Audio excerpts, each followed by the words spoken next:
Saudara, kullun nafsin dha'iqatul maut. Setiap yang bernyawa pasti akan mati. Hanya soal waktu. Kematian itu akan datang pada setiap kita.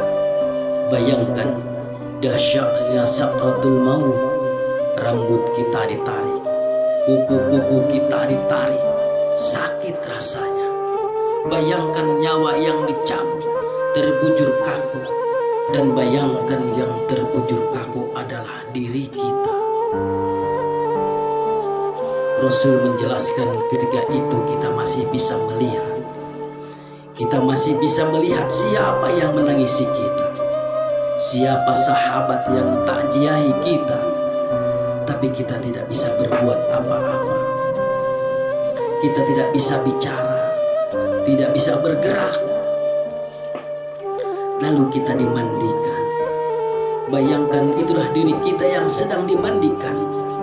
Air mengguyur di tubuh kita yang selama ini kita bisa mandi sendiri, tapi sekarang harus dimandikan. Dan kita menyaksikan siapa yang memandikan jasad kita.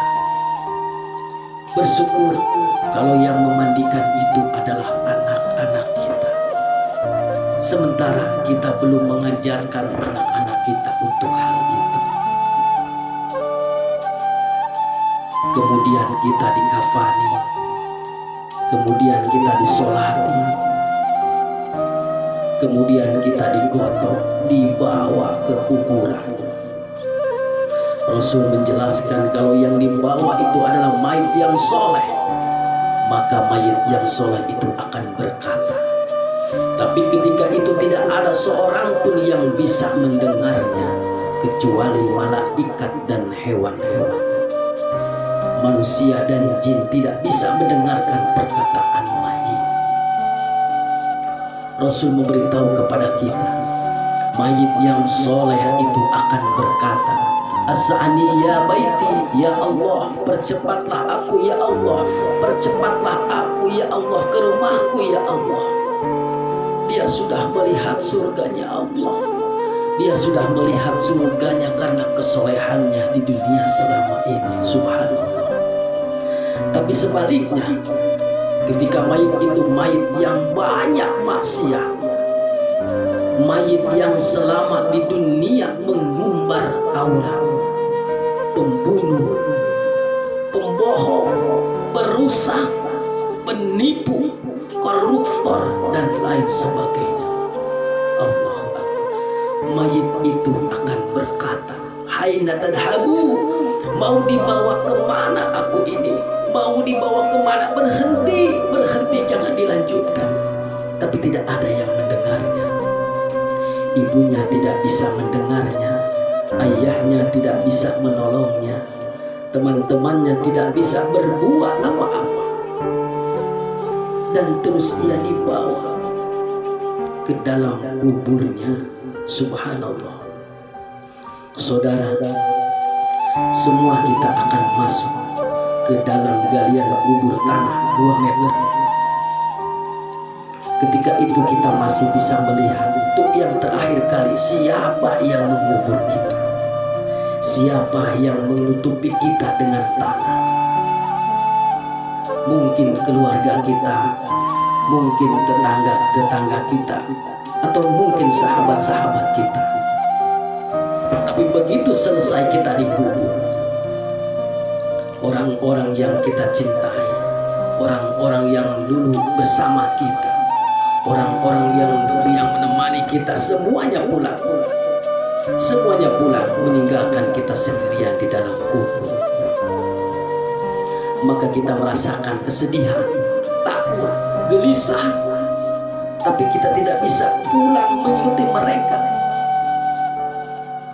Kita hanya bisa mendengar langkah kaki mereka saat semua orang pulang meninggalkan kita sendirian di dalam kubur. Di dalam kubur, darah, daging, tulang belulang semua hancur. Sempit rasanya, gelap. Rumah ular, rumah tanpa alas, rumah kesendirian. tempat kita akan ditanyai perbuatan kita selama hidup di dunia ini. Itulah kubur. Saat itu tidak ada yang bisa menolong kita. Tidak ada kekuasaan lagi. Tidak ada harta yang melimpah lagi. Tidak ada keluarga yang kita sayangi lagi. Tidak ada pegawai yang setia menemani lagi kita. Allahu Akbar. Tapi alhamdulillah, kita bersyukur kita masih hidup, saudara. Hari ini kita masih hidup, kita masih belum mati. Berarti Allah masih sayang kepada kita. Allah masih memberi kesempatan kepada kita untuk bertaubat. Allah masih beri kita waktu untuk beribadah sebanyak-banyaknya. Maka inilah saatnya, saudara. Inilah saatnya untuk kita bertaubat kepada Allah. Inilah saatnya untuk kita berjanji kepada Allah. Saatnya untuk kita berhenti melakukan kemaksiatan. Saatnya untuk kita berhenti melakukan kezaliman. Saatnya kita membahagiakan keluarga-keluarga kita, istri kita, suami kita, orang tua kita, anak kita, cucu kita. Saatnya kita berbuat baik untuk negeri yang kita cintai ini. Saatnya kita berdakwah. Manfaatkan sisa umur ini untuk menebar kebaikan di sekitar kita. Karena kita tidak tahu kapan kita akan kembali kepada Sang Pencipta kehidupan.